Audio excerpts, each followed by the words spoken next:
안녕하세요. 힐링 한담입니다.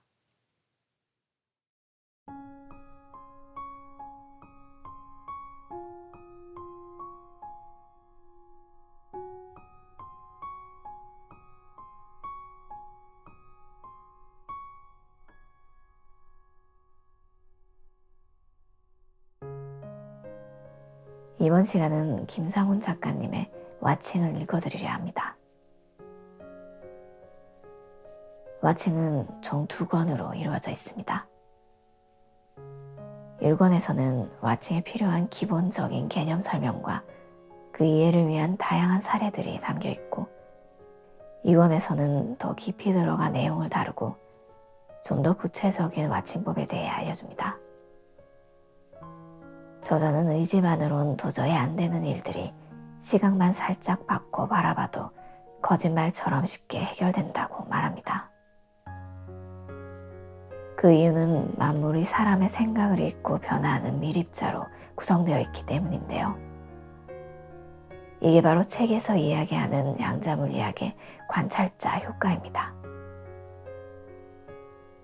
이 원리는 기라성 같은 노벨상 수상자들이 수단 실험을 통해 입증해왔지만 편견이라는 베일에 가려져 일반 대중들에게 제대로 알려지지 못했을 뿐이라고 합니다. 지금부터 읽어드릴 1권에는 몸, 지능, 마음, 물질 등을 내가 원하는 대로 바꿔놓을 수 있는 총 7가지 관찰자 효과가 부리는 요술에 대해서 쓰여져 있는데요. 그중 깊이 바라보려면 내가 원하는 몸 만들기 부분을 읽어드리겠습니다.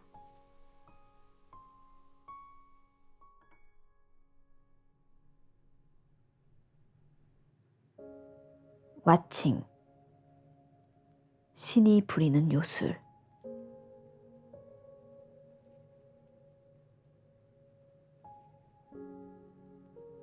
깊이 바라보려면 마음속의 수다를 잠재워라.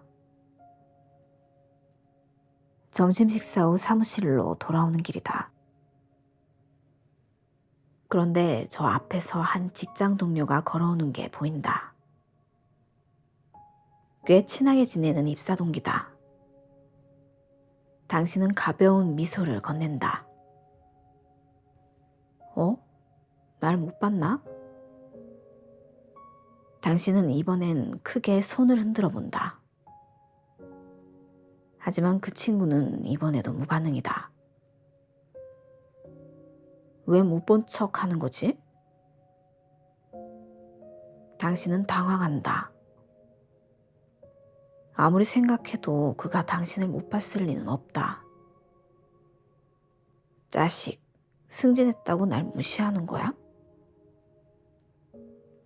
가만히 생각해보니 그가 저번에 마주쳤을 때 시큰둥해 보였던 것도 결코 우연이 아닌 것 같다는 의심이 든다.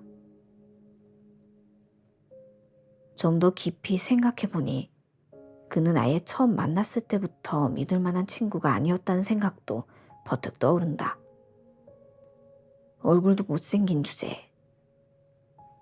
당신은 전엔 그가 못생겼다는 생각을 한 번도 해본 적 없다. 하지만 곰곰이 생각한 결과 그는 원래 정말 못생긴 게 틀림없다는 결론에 도달한다. 윗사람들에게만 굽실거리는 간신배 같은 녀석. 그가 간신배 같다는 것도 역시 오늘 새삼 깨닫게 된 생각이다. 씩씩거리던 당신은 문득 자신을 돌아보게 된다. 근데 난 왜 이 모양 이 꼴이지? 난 왜 승진도 못하고 인정도 못 받는 거지? 당신은 갑자기 초라해진다. 그리고 회사와 관련된 모든 게 다 싫어진다. 승진 인사를 그처럼 개판으로 하다니. 회사 사람들은 죄다 정의감이라고는 티끌만큼도 없는 파렴치한 인간들 같고, 출세를 위해서는 간이고 쓸개고 서슴없이 몽땅 빼내줄 듯 행세하는 간신배들 같다. 차라리 직장을 때려치운다? 때려치운다면 뭘 할 수 있을까? 당신의 머릿속에서는 온종일 온갖 목소리들이 속삭여댄다. 잠자리에 누워도 그 목소리들은 끊이지 않고 당신을 괴롭힌다. 가만히 생각해보자. 당신 친구가 당신을 일부러 무시했다는 증거가 있는가? 그가 혹시 평소 끼고 다니던 콘택트 렌즈를 깜빡 잊고 출근했던 것은 아닐까? 하지만 당신의 머릿속에서는 끝없는 수다가 이어진다. 오? 날 못 봤나? 하는 단 하나의 생각이 갈수록 많은 가지를 치며 뭉게뭉게 피어오른다. 친구를 전면 부정하는 생각으로 부풀어 올랐다가 곧 그 생각은 사라지고 대신 당신 자신을 불신하는 생각이 피어오른다. 잠시 후 이번엔 그 생각이 사라지고 직장을 때려치울까 하는 생각이 몽실몽실 솟아오른다. 이렇게 수다가 많아질수록 당신의 머릿속은 그만큼 혼란해진다. 당신의 의지와는 상관없이 피어오르는 수다이다. 잠들고 싶어도 멈추지 않는다. 이렇게 피어오르는 생각들을 킨슬로우 박사는 위와 같은 그림으로 설명한다. 우리 의식의 표면은 이처럼 늘 생각으로 뒤덮여 있다. 가만히 생각해보라. 이제까지 살면서 단 한 번이라도 생각이 멈춘 적 있는가? 아마 없을 것이다. 한 가지 생각이 사라지면 곧바로 다른 생각들이 꼬리를 물고 이어진다. 심지어 꿈속에서도 끊임없이 생각한다. 이처럼 생각의 바다에 빠져 살다 보니 우리는 생각은 곧 나라고 착각한다. 그래서 누가 내 생각을 비난하면 대뜸 너 왜 날 공격하는 거야? 하고 눈을 치켜뜬다. 자신의 생각을 지키기 위해 목숨까지 내걸기도 한다. 하지만 생각은 정말 나인가? 생각은 무에서 티끌만하게 싹이 튼다. 점점 뭉게뭉게 버섯구름처럼 피어올라 의식의 표면을 완전히 덮어버린다. 주로 언어로 하는 얕은 생각이다.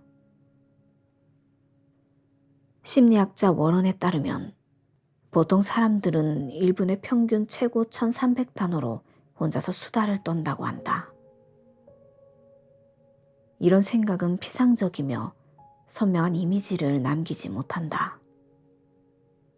반면 생각이 깊어질수록 마음속의 잡목소리들은 잦아들고 마음은 맑아진다. 그러면서 선명한 이미지가 형성된다. 예를 들어 당신이 너무나 재미난 소설을 읽는다고 가정해보자. 당신의 눈은 깨알 같은 글자들을 훑고 있지만 머릿속은 글자들이 묘사해내는 생생한 이미지들로 가득 채워진다. 이미지는 한계가 없다. 상상대로 퍼져나간다. 그 이미지들은 10년이 지나도 20년이 지나도 좀처럼 잊히지 않는다. 반면 당신이 시험 공부를 위해 지루한 교과서를 달달 외우고 있다면 생생한 이미지들이 선명하게 그려지기는커녕 온갖 깨알 같은 글자들만 두뇌 속에서 맴돌 따름이다. 그 글자들은 시험만 끝나면 기억에서 금방 사라진다. 이처럼 생각이 깊고 선명해야 형성되는 이미지도 선명하다. 거꾸로 이미지가 선명해지면 생각도 선명해진다. 세계적인 천재들이 한결같이 난 말이 아니라 그림으로 생각한다 고 말하는 것도 그런 이유다. 심지어 물리학자인 파인만조차도 난 복잡한 문제를 풀 때 큰 그림부터 그린다. 수학적 계산은 나중에 한다 라고 말했다. 만물을 구성하는 미립자들도 의식의 표면에서 겉도는 얕은 생각이 아니라 의식 저 밑바닥에 그려지는 깊고 선명한 이미지를 읽고 변화한다. 우리가 깊이 생각해 바라볼수록, 선명한 이미지를 그려 바라볼수록 그만큼 깊은 변화가 일어나는 게 당연하다. 반면 얕은 생각은 티끌밖에 움직이지 못한다. 그럼 이렇게 우리 머릿속을 점령한 얕은 생각들은 어떻게 잠재울 수 있을까? 방법은 뜻밖에도 너무나 간단하다. 뭉게뭉게 피어오르는 생각 덩어리들을 상상 속의 스크린이나 백지에 투사시켜 가만히 바라보는 것이다. 바라보면 바라보는 의도를 읽어내고 저절로 물러간다. 하지만 곧 또 다른 생각이 피어오른다. 그럼 또 바라보라, 또 사라진다. 이렇게 몇 번 되풀이하다가 이번엔 이런 질문을 속으로 되뇌어보라. 다음 생각은 어디서 나올까? 고요한 마음으로 다음 생각이 피어오르는 걸 기다려보라. 1초, 2초, 3초. 이렇게 몇 초가 흘러가도 아무 생각도 피어오르지 않는다. 텅 빈 공간만 보일 뿐이다. 신기한 일 아닌가? 억누르려 들면 기승을 부리며 더욱 피어오르던 생각이 어서 나오길 기다리며 지켜보면 청개구리처럼 오히려 냉큼 나오지 않는다. 이게 생각의 속성이다. 어린아이도 울지 말라며 억누르려 들면 되려 더욱 발악을 해대지 않는가. 생각 덩어리도 지능을 갖고 있다는 사실을 상기하라. 잡념이 걷잡을 수 없이 솟아올라 골치 아플 땐 마치 어린아이를 다루듯 따뜻한 눈으로 가만히 바라보라. 그럼 저절로 사그라진다. 만일 이 방법이 잘 안 된다면 더 손쉬운 방법도 있다. 뭉게뭉게 피어오르는 생각 덩어리를 바라보며 조용히 이런 질문을 던져보라. 지금 피어오르는 생각의 뿌리는 어디지? 생각 덩어리의 뿌리를 찾아 점점 아래로 내려가며 바라보는 것이다. 그럼 결국 아무것도 없는 텅 빈 무에 이르게 된다. 그러고 나서 다음 생각이 피어오르는 걸 기다리면 텅 빈 공간은 더욱 길게 지속된다. 그런데 그 텅 빈 공간은 대체 뭐지? 이런 호기심이 들 것이다. 아무 생각도 없는 텅 빈 공간. 그건 바로 나다. 원래 나는 생각에 가득 차 있는 게 아니라 텅 비어 있다. 원래부터 수다쟁이가 아니다. 생각은 곧 나라는 생각도 착각이다. 생각은 아무것도 없는 무에서 피어오른다. 사실은 우주에 존재하는 모든 것이 몽땅 무에서 생긴다. 그래서 세계적인 양자 물리학자인 봄은 눈에 보이는 것이든 안 보이는 것이든 모든 것은 무에서 창조된다 라고 말했다.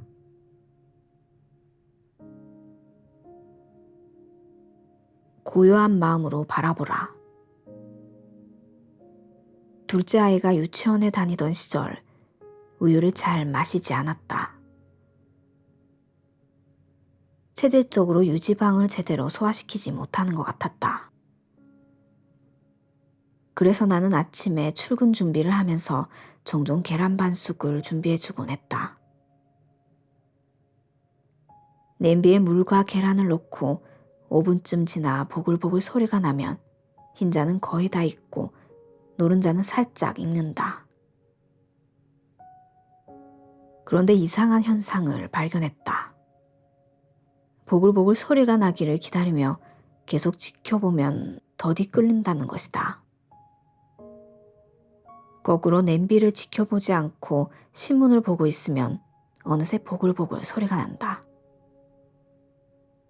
그건 심리적 느낌이겠지. 설마 지켜본다고 계란이 더디 익을까? 당신은 아마 이렇게 일축할 것이다. 나도 그렇게 생각했다. 하지만 학자들은 느낌으로 말하지 않고 정밀한 실험 증거로 말한다. 결론부터 말하면 냄비가 빨리 끓기를 조바심치고 지켜보고 있으면 실제로 더디 끓는다. 하버드 대학 출신의 물리학자인 이타노 박사는 전자파를 발사하여 베릴륨 원자 5,000개를 가열해 보았다. 이 상황을 쉽게 설명하면 원자들은 냄비 속의 계란이고 전자파는 냄비에 가해지는 열과 같다. 가열 시간은 250ms, 즉 4분의 1초였다. 1. 250ms 중 한 번도 바라보지 않음. 원자들이 100% 익었다. 2. 250ms 중 62.5ms, 125ms, 187.5ms, 250ms 등 일정한 간격으로 모두 4번 바라보았다. 원자들이 3분의 1만 익었다. 3. 250ms 중 일정한 간격으로 16번, 32번, 64번 바라보았다. 바라보는 횟수가 늘어날수록 익는 정도도 줄어들었다. 64번 바라보았더니 원자들이 전혀 익지 않고 원래의 냉동 상태에 머물렀다. 지켜보는 냄비는 끓지 않는다는 서양 속담이 양자 물리학적으로 생생하게 입증된 것이다. 왜 이런 결과가 나왔을까? 냄비를 가스레인지에 올려놓자마자 바라보면 아직 끓고 있지 않는 상태다. 끓고 있지 않는 냄비를 자꾸만 바라보는 심리 상태는 뻔하다. 마음 한구석에 이 물은 도대체 왜 이렇게 안 끓는 거지?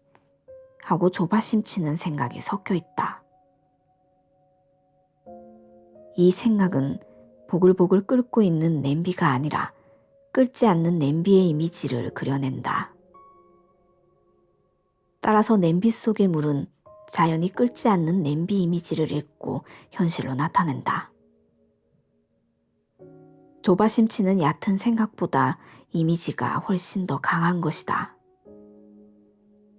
그러다 보니 끓는 속도가 더뎌질 수밖에. 그럼 냄비가 빨리 끓도록 하려면 어떻게 해야 할까? 머릿속에서 조바심치는 잔 목소리들부터 완전히 잠재워야 한다. 도대체 왜 이렇게 안 끓는 거지? 빨리 안 끓으면 지각할 텐데. 이런 조급한 목소리들을 꺼버리고 고요한 마음으로 끓는 냄비의 이미지를 떠올려야 한다. 시간이 되면 끓게 되겠지. 이렇게 의도만을 던져놓은 채 고요히 바라보는 행위가 원하는 현실을 창조해낸다. 선명한 이미지만 그릴 수 있다면 얼음 위에 올려놓아도 냄비는 끓는다는 것이 이타노 박사의 설명이다. 이게 무슨 소리냐고? 이런 상상을 해보자.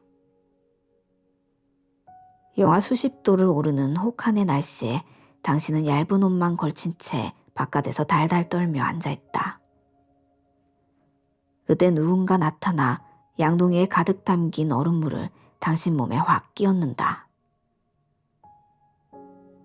설사 얼어 죽진 않더라도 최소한 당신은 기절하고 말 것이다. 이유는 간단하다. 혹한의 날씨에 얼음물을 끼얹으면 죽는다는 이미지가 자동적으로 그려지기 때문이다. 아무리 죽기 싫다는 생각을 하며 발버둥 쳐봤자 소용없다. 말로 하는 생각은 이미지를 당해내지 못하기 때문이다. 티베트의 승려들은 이런 이치를 훤히 꿰고 있다. 그래서 그런 상황에서도 편안히 잠을 잘 수 있다. 하버드 의대의 벤슨 교수가 똑같은 상황에서 그들의 몸에 얼음물을 끼얹은 담요를 덮어뒀더니 금세 증발돼 말라버렸다. 이것이 널리 알려진 툰모 현상이다. 그들은 어떤 욕망이나 투지로서 그렇게 할 수 있는 걸까? 아니다. 욕망이나 투지가 개입된다면 그들 역시 얼어 죽게 된다. 그들은 먼저 머릿속의 모든 속삭임을 완전히 잠재운다. 그러고는 명상을 통해 점점 뜨겁게 달아오르는 몸을 선명하게 그린다. 그럼 그 이미지대로 몸이 불덩이처럼 달아올라 얼음물도 순식간에 증발시켜버린다. 공부나 일도 마찬가지다. 마음이 집중되지 않고 머릿속에서 온갖 잡념이 피어오르는데 억지로 투지를 불태우는 것은 지극히 비생산적이다. 말로 하는 생각으로 말로 하는 생각을 물리치기 어렵기 때문이다. 따라서 그럴 땐 조용히 잡념이 피어오르는 걸 바라보아야 한다. 바라보면 저절로 사라진다. 의지보다 강한 이미지를 이용하라. 학생들에게 고속 롤러코스터를 타본 적이 있느냐고 물었더니 손을 든 사람은 뜻밖에도 20여 명 중 5명 남짓이었다. 너무 무서워서요. 속이 울렁거리는 느낌이 너무 싫어요. 모두 같은 대답이었다. 사실은 나도 그랬다. 딸아이가 6살쯤 됐을 때 함께 탔는데 짜릿한 스릴은커녕 속만 울렁거렸다. 괜히 돈 내고 생고생만 했다는 생각뿐이었다. 이렇게 짓눌린 마음으로 억지로 타면 정말 위험한 일이 생길 수도 있다. 실제로 세계에서 가장 빠른 일본 후지큐 놀이공원의 롤러코스터를 타다가 뇌혈관이 파열된 사례들이 몇 건 있었다. 미국에서도 마찬가지였다. 미국 두뇌부 상협회가 롤러코스터의 위험성을 조사한 적이 있었는데 평소 심장질환을 앓던 사람이 롤러코스터를 타면 뇌혈관에 피가 뭉쳐져 두뇌 손상을 초래할 수 있다는 결론이 나왔다. 한 여학생은 고속으로 가파르게 내려갈 때 꼭 추락할 것 같아요 라고 말했다. 수십 미터 상공에서 땅바닥으로 패대기 쳐진다고 상상해보라. 온몸이 자라목처럼 바짝 오그라든다. 떨어지면 안 돼. 떨어지면 난 산산조각 나고 말 거야. 라고 이를 악물고 젖먹던 힘을 다해 손잡이를 움켜잡는다. 하지만 이렇게 의지를 불태울수록 내 몸이 까마득한 저 아래로 추락하는 이미지는 더욱 무섭게 소용돌이친다. 이미지는 말로 하는 생각보다 강하기 때문이다. 결국 이미지가 의지를 완전히 압도하게 된다. 이를 어찌나 악물었는지 눈물까지 찔끔거리며 롤러코스터에서 초죽음 상태로 내려서는 어른들을 종종 목격할 수 있다. 하지만 롤러코스터를 즐기는 사람들은 완전 딴판이다. 딸아이도 그중 하나다. 너 무섭지 않니? 왜 무섭죠? 안전장치가 튼튼해서 전혀 떨어질 염려가 없는데. 딸애는 롤러코스터를 땅에 추락할 수 있는 괴물로 상상하는 게 아니라 하늘을 자유롭게 나는 새로 상상하고 있었다. 의지로 이미지와 싸워 이기려 드는 게 아니라 무서운 이미지 대신 즐거운 이미지를 그리는 것이었다. 그러니 롤러코스터 타는 게 즐거울 수밖에 없다. 이미지를 이용해 먹고 싶은 충동도 쉽게 잠재울 수 있다.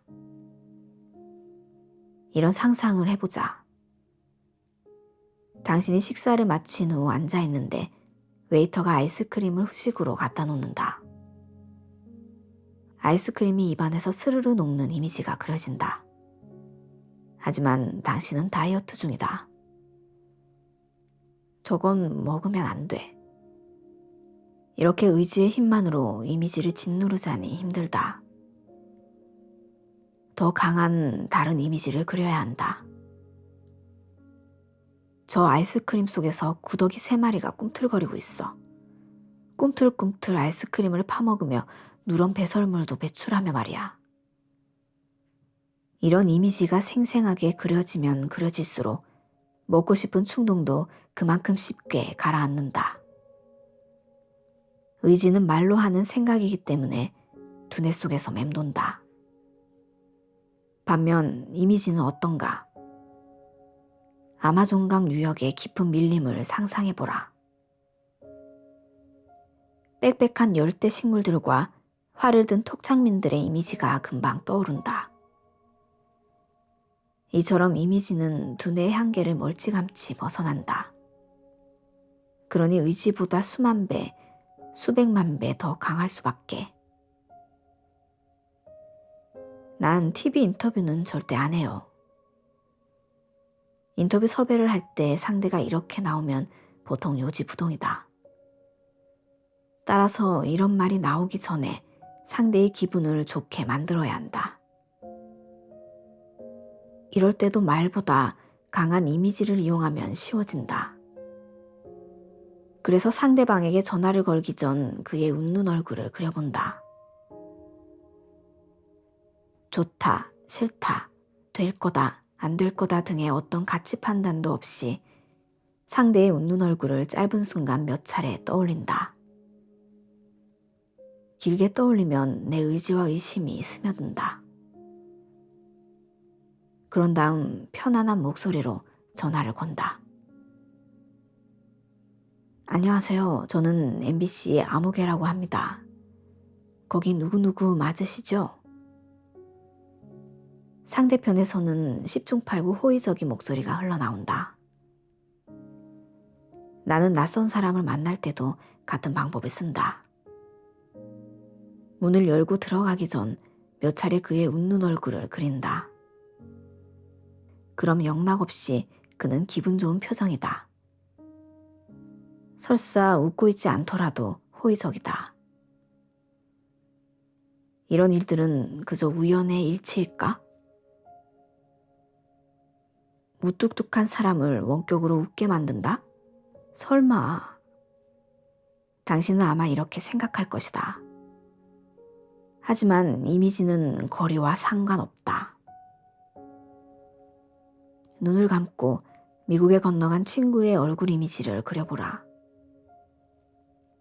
그가 한국에 있을 때 그려보던 그의 얼굴 이미지와 차이가 있는가? 베스터 대학과 워싱턴 대학의 과학자들이 실제로 실험을 해보았다. 그들은 평소 마음이 잘 통한다는 커플들을 모집했다. 그리고 커플을 서로 분리시켜 10m 떨어진 다른 방에 각자 들어가 있도록 하고는 한쪽 사람들에게 말했다. 다른 방에 있는 짝에게 미소를 보내보세요. 10m 떨어져 있는 상대가 미소 짓는 이미지를 그려보라는 것이었다. 그런다고 과연 상대가 미소를 짓게 될까? 과학자들은 MRI로 상대의 두뇌를 촬영해 보았다. 놀랍게도 한쪽에서 미소를 그릴 때마다 다른 쪽 사람의 시각피질 내 혈중 산소치가 급증했다. 미소를 그리지 않을 땐 아무 변화가 없었다. 과학자들은 이런 결론을 내렸다. 이미지를 받는 사람은 이미지를 보낸 사람과 똑같은 이미지를 본다. 내가 마음속으로 미소를 보내면 상대방도 자신도 모르게 미소를 짓게 된다. 상대가 아무리 멀리 떨어져 있어도 마찬가지다. 따라서 만일 말다툼을 벌인 누군가와 화해하고 싶다면 먼저 그가 미소 짓는 얼굴을 생생하게 그려보라. 그가 설사 2억 마일리 먼 곳으로 떠나갔더라도 다음에 그와 만나는 순간 그는 언제 싸웠냐는 듯 당신에게 미소를 머금고 있을 테니까.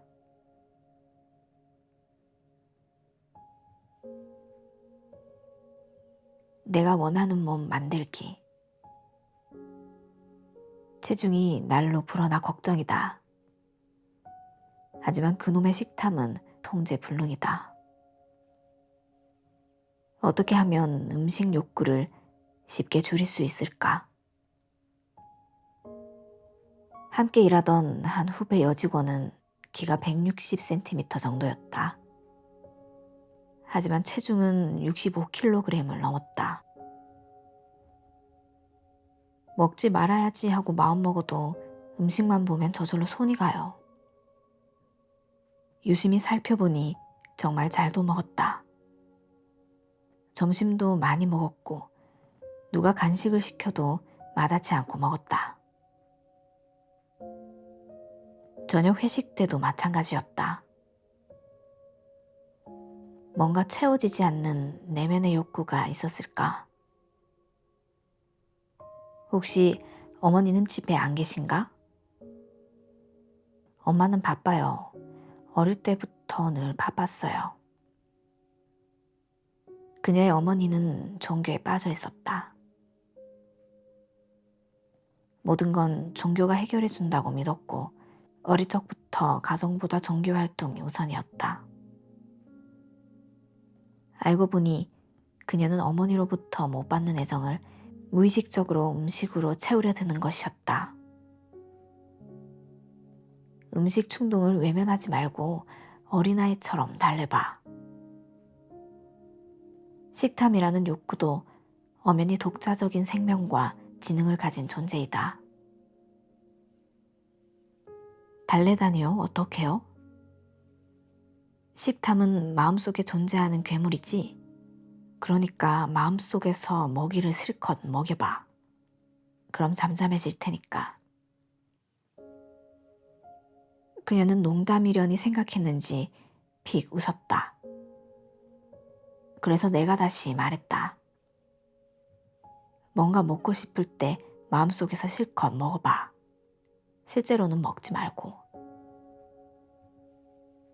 얼마 후 그녀는 다른 부서로 발령이 났다. 나도 다른 층으로 사무실을 옮겼다. 6개월쯤 지나 회사 앞에서 그녀와 마주친 나는 깜짝 놀랐다. 그 사이 뚱뚱하던 몸집이 반쪽이 됐기 때문이다. 그동안 다이어트를 열심히 했나 봐. 상상 속에서 실컷 먹었더니 식욕이 정말 떨어졌어요. 그녀는 실제로는 먹지 않았다. 단지 실컷 먹는 이미지만 그려 바라본 것뿐이었다.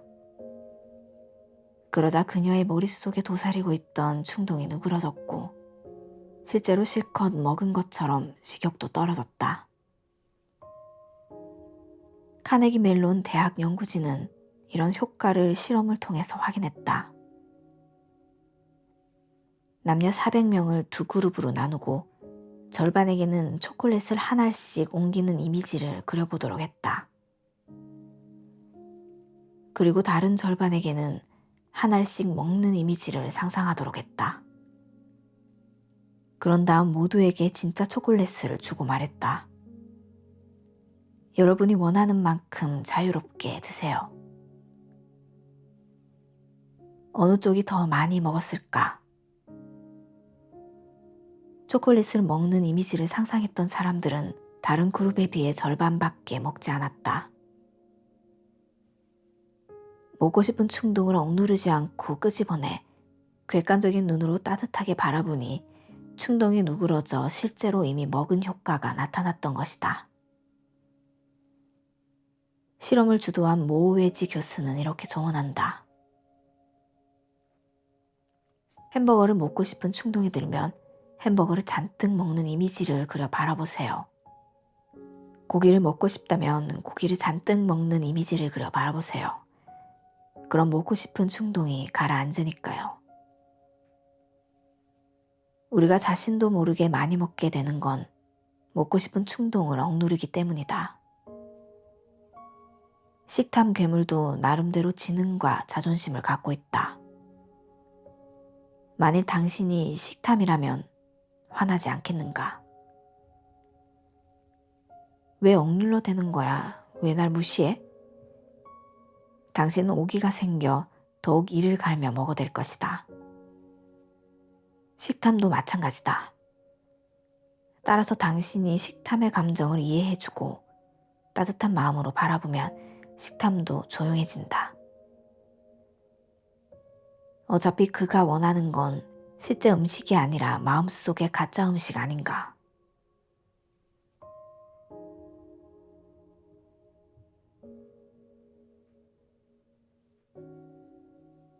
서 있는 것도 운동이라고 생각하라. 사람들은 대개 자신의 몸이 딱딱한 뼈와 탄탄한 근육, 탄력 있는 피부로 둘러싸인 고정된 물질이라고 믿는다. 하지만 몸도 역시 다른 만물처럼 사람의 생각을 읽어내는 지능을 갖고 있다. 간단한 실험을 해보자. 양손을 편 뒤 두 가운데 손가락 길이를 서로 비교해보라. 비슷하게 보이지만 사실은 길이가 다르다. 손바닥 아래 가로선을 기준으로 양손을 서로 맞대보라. 대개 왼쪽 가운데 손가락이 더 짧다. 사실 어느 쪽이 짧든 상관없다. 다시 양쪽을 떨어뜨린 뒤 짧은 쪽 가운데 손가락을 가만히 바라보며 되뇌어보라. 가운데 손가락아 점점 길어져라. 이렇게 생각하며 바라보노라면 손가락이 간질간질해지는 걸 느끼게 된다. 손가락이 당신의 생각을 읽고 변화하는 것이다. 1분 후 다시 양손을 맞대어 비교해보라. 놀랍게도 짧았던 쪽이 더 길어져 있다. 이처럼 몸은 고정된 게 아니다. 내가 어떻게 바라보느냐에 따라 수시로 변화한다. 뱃살도 마찬가지다. 당신이 뱃살이 자꾸 불어나 고민이라고 가정해보자. 운동할 시간은 없고 굶기는 싫고 뱃살은 늘어나고 뭐 좋은 방법 없나? 당신의 머릿속에 그려지는 이미지는 불어나는 뱃살이다. 그러니 뱃살이 불어나는 게 당연하다. 이제부터는 거꾸로 길을 걸을 때마다 이렇게 상상해보라. 한 걸음 걸을 때마다 지방이 몇 방울씩 빠져나가겠군. 서 있을 때도 마찬가지다. 서 있는 시간만큼 뱃살도 빠져나가겠지? 계단을 오를 때도, 청소할 때도, 설거지를 할 때도 그런 이미지를 바라보라. 한 달쯤 지나 안 입던 바지를 꺼내 입다가 당신은 깜짝 놀랄 것이다. 오? 한 달 전에 입었던 바지가 왜 이렇게 헐렁해졌지? 건강검진을 받아보니 복부지방 수치도 떨어졌다. 당신은 따로 운동을 한 적이 없다. 단지 뱃살이 빠져나간다고 바라보았을 뿐이다. 팔을 운동할 때도 마찬가지다. 운동을 하면서 지금 내 팔의 근육이 강해지고 있어 라고 생각해보라. 팔 근육이 그 생각을 읽고 실제로 강해진다. 영국 헐 대학의 마찬트 교수는 사람들에게 팔 운동을 시키면서 3가지 생각을 해보도록 했다. 방법 1. 근육만을 생각한다. 아, 내 근육이 지금 열심히 움직이고 있어. 방법 2. 운동기구만을 생각한다. 이 운동기구는 참 편리하게 만들어졌단 말이야. 방법 3. 아무거나 생각한다. 지금 친구는 어디쯤 가고 있을까? 그러고는 이두박근의 정기적 활동량을 측정해 보았다. 측정 결과 근육의 움직임을 생각하는 첫 번째 방법으로 운동할 때 근육의 정기적 활동량이 가장 많은 것으로 나타났다. 즉, 근육 운동량이 가장 많았다는 얘기다. 마찬트 교수는 운동선수들이나 일반인들이 근력 강화 운동을 할 때 근육을 상상하면 근육이 더 빨리 형성된다고 조언한다. 따라서 당신이 헬스클럽에서 러닝머신 위를 걸으며 신문을 읽거나 TV를 시청하는 건 좋은 방법이 아니다. 왜냐하면 다리가 당신의 생각을 훤히 읽고 있기 때문이다. 뭐야, 나한텐 걷게 시켜놓고 TV만 보다니. 입장을 바꿔놓고 생각해보라. 무시당한 다리 근육은 최선을 다해 운동 효과를 내주지 않는다. 생각과 다리 근육이 서로 따로 놀게 된다. 이 때문에 운동하고 나서도 영 개운치 않다. 따라서 운동할 땐 자신의 몸이 어떻게 움직이는지 조용히 귀를 기울여 바라보아야 한다. 그러면 운동 효과도 몇 배로 늘어나고 마음도 샘물처럼 맑아진다. 그럼 걷기나 서 있기 등 일상의 평범하고 습관적인 행위들은 어떨까?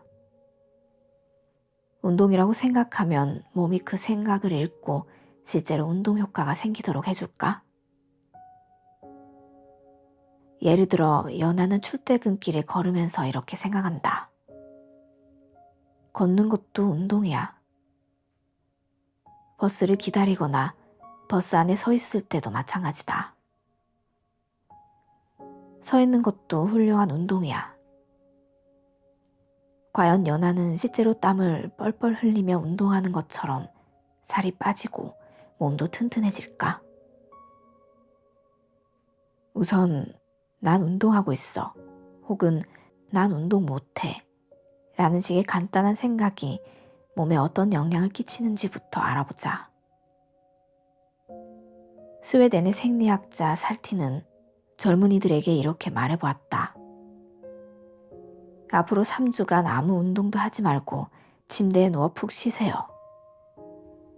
이들은 자연히 난 운동 못해 라는 생각을 갖고 멀뚱멀뚱 천장만 바라보며 누워 지냈다. 드디어 3주가 지났다. 건강 상태를 확인해 본 살티는 자신의 눈을 의심했다. 맙소사, 겨우 3주 사이에 20년이나 복상 늙어버리다니. 그들은 벌써 40대에서 50대처럼 주름이 생기기 시작했고 근육도 크게 줄어들었다. 난 운동 못해 라는 생각을 갖고 누워 지내니 실제로 몸이 그 생각을 읽고 운동을 못하는 모드로 전환됐던 것이다. 기억력도 역시 큰 폭으로 떨어졌다. 그럼 누워있지 않고 서 있도록 하면 어떨까? 이번에는 그들에게 하루에 5분씩 침대에서 내려와 서 있도록 해보았다. 돌아다니거나 팔다리 운동을 하도록 한 게 아니었다. 그런데도 놀랍게도 불과 며칠 만에 노화됐던 몸이 정상으로 되돌아왔다. 난 운동 못해 라는 생각을 털어버리고 난 서 있을 수 있어 라는 생각만을 갖도록 한 것이었는데도 뜻밖의 엄청난 변화가 일어난 것이다. 다시 말해 특별한 운동을 하지 않고 그냥 서 있더라도 서 있는 것도 운동이야 라고 생각하면 실제로 운동이 되는 것이다. 그럼 노화로 인해 운동 능력을 상실한 노인들은 어떨까? 난 늙어서 운동 못해 라는 생각에서 벗어나 난 운동할 수 있어 라는 생각으로 전환시키면 몸도 크게 변화할까? 터프츠 대학의 과학자들은 먼저 60세 이상의 노인들에게 석 달 동안 일주일에 3번씩 규칙적인 엽기 운동을 시켜보았다. 그것도 최고 능력의 80%를 발휘하도록 강도 높게 훈련시켰다. 나 같은 노인에게 무슨 운동을 하라고 그래요. 운동 안 한 지 벌써 30년이 넘은걸요. 하지만 조금씩 늙으면 운동 못해 라는 고정관념이 깨져가면서 온몸에 놀라운 변화가 일어나기 시작했다.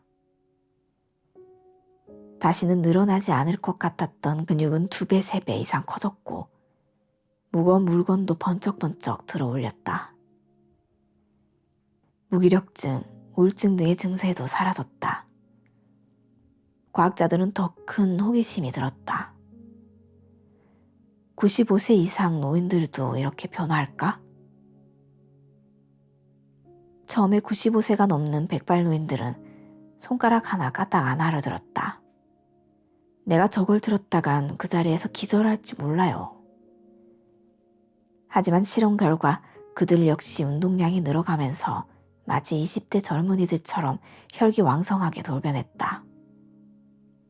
신기한 건 팔 운동을 시키면 다리까지 튼튼해지고 다리 운동을 시키면 팔까지 튼튼해진다는 사실이었다. 의아한 생각이 든 과학자들은 젊은 여자 육상 선수들의 골밀도를 검사해보았다. 달리기만 하는 육상 선수들인데도 다리뼈가 단단한 건 물론이고 운동을 전혀 하지 않은 팔뼈까지 단단한 것으로 나타났다. 아하, 선수들이 다리 운동을 시작하는 순간 온몸이 난 운동해 라고 받아들인 거로군. 즉, 난 운동을 한다고 생각하며 뛰기 시작하는 순간 몸이 그 생각을 잊고 몸 전체에 운동 효과가 나타나도록 해주는 것이다. 그럼 거꾸로 난 운동 안 한다 라고 생각한다면 어떨까? 스탠퍼드 대학의 외과 의사인 보츠는 사람이 육체 활동을 하지 않기로 마음먹으면 생리 현상 전체가 위축된다는 사실을 발견했다.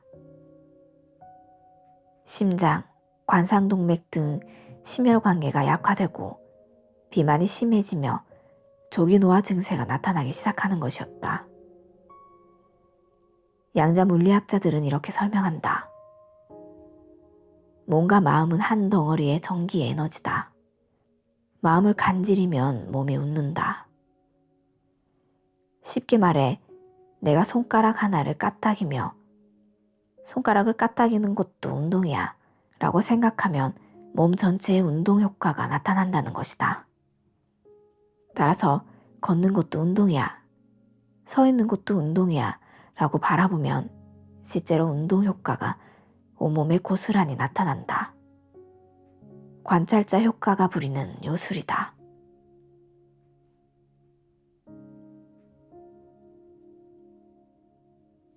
시간 여행으로 돌연 젊어진 노인들. 2009년 8월 경기도 한 한적한 마을에 버스 석 대가 스르르 미끄러져 들어왔다. 마을 사람들은 학처럼 목을 쑥 뺀 채 수군거렸다. 이런 오지 마을에 웬 관광버스 행렬이람? 버스에서 내리는 사람들을 보고는 더욱 의아해했다. 다들 꼬부랑 할머니, 할아버지들이네. 대체 뭘 하려는 거지? 지팡이의 의지에 간신히 발걸음을 떼는 할아버지들, 눈이 침침한지 연신 눈을 껌뻑거리는 할머니들, 노인들은 꾸역꾸역 마을 회관처럼 생긴 큰 집으로 들어갔다. 그들이 짐을 푸는 걸 훔쳐본 동네 아이들이 소곤거렸다. 정말 이상해. 먼지가 잔뜩 쌓인 캐캐 묵은 옛날 물건들만 가져왔어. 정말 그랬다. 짐들은 하나같이 20년 전인 1989년 8월 이전의 것들이었다. 의아해하기는 집에 들어선 노인들도 마찬가지였다. 이게 꿈이여 생시여? 눈에 띄는 게 죄다 20년 전 것들이니. 독서 내 신문도, 잡지도, 서가의 책도, 음반도, 집안의 가구도, 부엌의 냉장고도 모조리 20년 전 것들이었다. TV를 틀어보고는 눈이 더욱 휘둥그레졌다. 노태우 대통령은 오늘 노태우 대통령이 동유럽을 방문하는 뉴스가 흘러나오고 있었다. 그들은 서로 볼때기를 꼬집어 보기도 하고 옆구리를 찔러보기도 했다. 분명히 꿈은 아니었다. 그때 이상 야릇하게 생긴 집주인이 스르르 나타나 더욱 개상망측한 주문을 하는 것이었다. 여러분은 앞으로 일주일간 이곳에 머물면서 1989년 이전에 일어난 일에 대해서만 말하고 생각해야 합니다. 보는 것도 20년 전 것들만 보고 행동도 20년 전처럼 해야 합니다. 20년 전 사진을 붙인 신분증도 늘 목에 걸고 다녀야 합니다. 노인들의 입에서는 탄식이 터져 나왔다. 그렇게 하루 이틀 지나면서 조금씩 이상한 현상이 나타나기 시작했다. 20년 전 것들만 바라보고 20년 전처럼 행동하고 말하고 생각하니 몸도 점점 20년 전을 향해 거꾸로 돌아가는 것이 아닌가. 꼬부랑 허리는 날이 갈수록 꼿꼿해지고 관절통도 사라지며 얼굴 주름살도 펴지는 것이었다. 돋보기를 쓰던 노인들은 돋보기를 벗어버렸고 지팡이를 들었던 노인들은 지팡이를 내던졌다. 일주일이 지나자 의사들은 정밀검진을 해보았다. 아니, 세상에 이럴 수가. 의사들은 딱 벌어진 입을 다물지 못했다. 손의 악력, 팔다리의 근력, 시력, 청력, 혈압, 콜레스테롤 등 모든 면에서 노인들의 몸이 놀랍도록 젊어졌기 때문이다. 심지어 지능까지 높아졌다. 이런 꿈 같은 일이 가능할까? 이는 실제로 일어난 일이다. 하버드 대학의 랭거 교수가 75세 이상 노인들을 대상으로 1979년 미국 뉴햄프셔주의 한 한적한 마을에서 실시한 실험과 똑같은 상황이다. 그녀는 모든 걸 20년 전인 1959년처럼 꾸며놓고 노인들의 몸이 어떻게 변하는지 살펴봤다. 당시 일주일간의 실험을 마친 뒤 노인들의 몸을 검진했던 의사들은 정말 기이한 현상을 발견하고는 혀를 내둘렀다. 특히 손가락 길이가 확연하게 길어진 것에 놀랐다. 사람은 30대 후반부터 조금씩 척추 디스크가 닳아버리면서 키도 줄어듭니다. 손가락 마디에 관절염이 생기면 손가락 길이도 짧아지고요. 그런데 불과 일주일 사이 손가락 길이가 이렇게 늘어나다니 정말 불가사의한 일이네요. 그로부터 30여년의 세월이 흐른 2010년 9월, 영국의 BBC TV가 랭거 교수의 자문을 받아 비슷한 실험을 해보았다. 이제는 꼬부랑 노인이 된 20년, 30년 전의 인기 스타들을 한 곳에 모아놓고 옛날처럼 행동하고 생각하고 말하도록 했던 것이다. 그들이 사용하는 모든 소품도 몽땅 옛날 것들이었다. 그들의 몸도 역시 변했을까? 일주일간의 실험 기간이 끝난 뒤 시청자들의 눈은 토끼 눈처럼 동그라졌다. 뇌졸중으로 쓰러져 휠체어를 타고 실험을 시작했던 팔순의 여배우는 휠체어를 버리고 혼자서 걸어서 나왔다. 거동이 힘들었던 왕년의 인기 남자 연예인은 무대에 나와 탭댄스를 추었다. 지팡이에 의지해야 했던 옛 뉴스 앵커는 지팡이 없이 뚜벅뚜벅 무대 계단을 걸어서 올라갔다. 의사들이 출연자들의 몸을 검진해보니 실제로 젊어진 것으로 나타났다. 머릿속이 온통 젊은 시절의 이미지들로 꽉 차버리면 몸도 저절로 젊어지는 것이다. BBC는 이 실험을 더 영 원스라는 제목으로 방영했다. 그럼 거꾸로 세월을 한꺼번에 확 앞당겨 은퇴 시절을 상상하도록 하면 어떨까? 몸도 그만큼 더 빨리 늙을까? 심리학자 바그는 대학생들에게 늙은, 은퇴한, 힘없는, 회색의 휴양지 등과 같은 단어들을 넣어 짧은 글을 짓도록 해보았다. 학생들은 다음과 같은 문장을 만들었다. 나는 은퇴하면 따뜻한 휴양지에 가서 여생을 보내고 싶다. 늙은 노숙자들을 보면 마음이 아프다. 도시가 온통 회색빛으로 보인다. 바그는 강의실을 나서는 대학생들을 따라 나섰다. 그리고 학생들이 걷는 속도를 쟀다. 학생들의 걸음걸이가 글 짓기 전보다 눈에 띄게 느려졌다. 노화와 관련된 단어들을 사용했다는 사실만으로도 걸음 속도가 떨어진 것이다.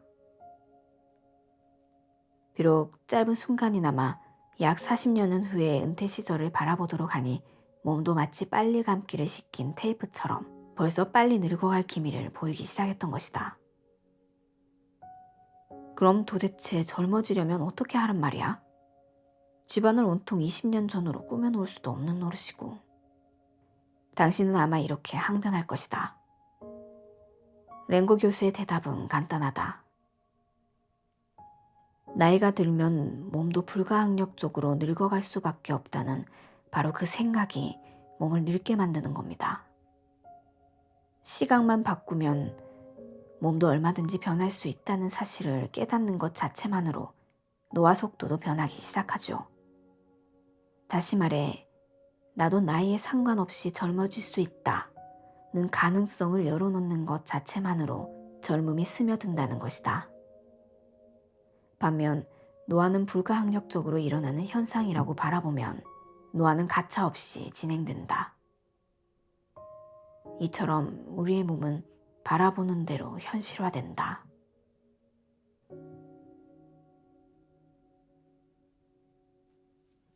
일란성 쌍둥이인데 왜 수명이 다를까? 올해 97세인 두 할머니는 똑같은 유전자를 갖고 태어난 일란성 쌍둥이다.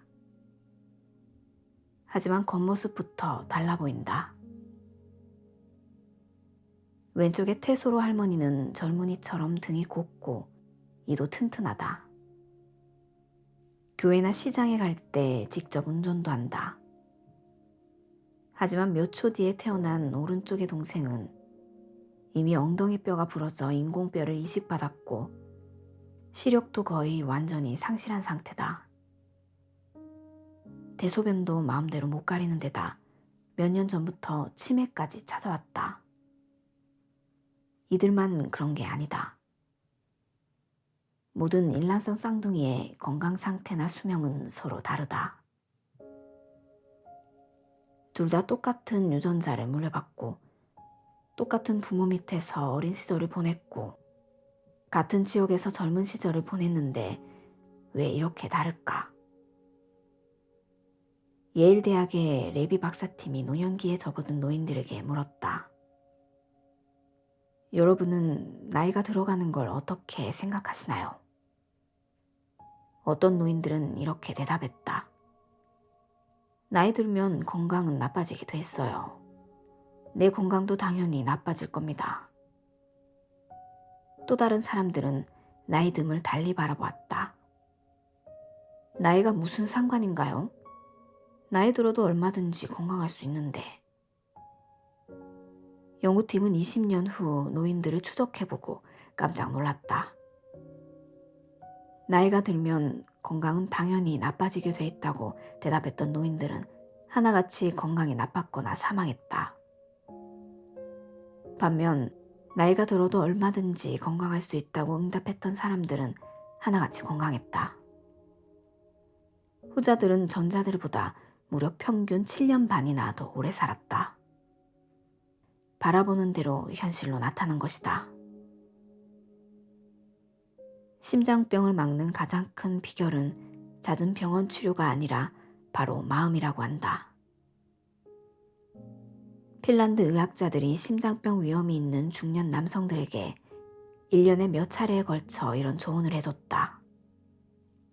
붉은 고기 대신 채소와 과일을 많이 드세요. 동물 지방은 많이 섭취되면 혈관을 막아버리거든요. 매일 규칙적으로 걸으세요. 걸을수록 지방이 발산되고 혈액순환이 잘 돼 혈관이 깨끗해지니까요. 그리고 담배를 끊으셔야 합니다. 니코틴은 혈관을 딱딱해지게 하거든요. 자신의 몸을 스스로 돌아보도록 하는 조언이었다. 또 다른 중년 남성들에겐 전혀 다른 방법으로 접근했다. 정기적으로 꼬박꼬박 자주 병원 치료를 받도록 하고 혈압과 콜레스테롤 수치를 낮추는 약도 먹도록 했다. 몇 년 후 두 그룹 중년 남성들 간의 건강 상태를 비교해 보았다. 어떤 그룹이 더 건강해졌을까? 놀랍게도 엄격한 병원 치료를 받았던 중년 남성들보다 건강관리에 대한 자세한 설명을 들은 중년 남성들의 사망률이 더 낮았다. 심장병 예방 연구 사례로 유명한 헬싱키 연구이다. 왜 이런 결과가 나왔을까? 타임이 20세기 100대 인물로 선정한 세계적인 의학자 초프라는 이렇게 말한다. 건강관리에 관한 설명을 들으면 자신의 몸을 제대로 바라볼 수 있게 된다. 바라보면 몸도 변화한다. 병원이나 약에 의존하는 것보다 머릿속에 얼마나 긍정적인 정보를 입력해 놓느냐가 더 중요하다. 그는 젊음과 노화도 선택하는 것이다. 젊음에 관한 정보를 많이 입력하면 젊어지고 노화에 관한 정보를 많이 입력하면 늙어간다. 라고 설명한다.